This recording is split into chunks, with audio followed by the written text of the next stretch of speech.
అమ్మా దెయ్యం మొహం నానా దెయ్యం మొహం నానా అంటావు. అంత డెడ్ స్కిన్ ఫేస్ మీద ఉంటే దెయ్యం మొహం కాక ఇంకేం మొహం అయిద్ది. మరి డబ్బులు ఇవ్వచ్చుగా, నేను వెళ్ళి స్క్రబ్ కొనుక్కొని వస్తాను.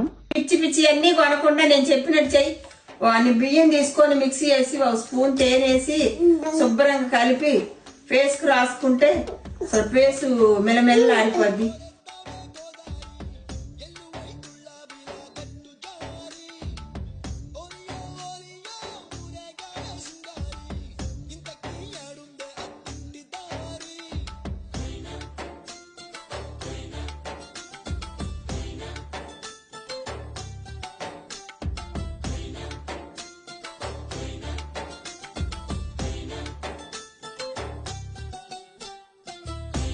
ఏం చాందినిరా, ఏం చమ్మకిదిరా, ఏం మెరిసెనురా కన్నులారా, వెన్నెల నదిరా.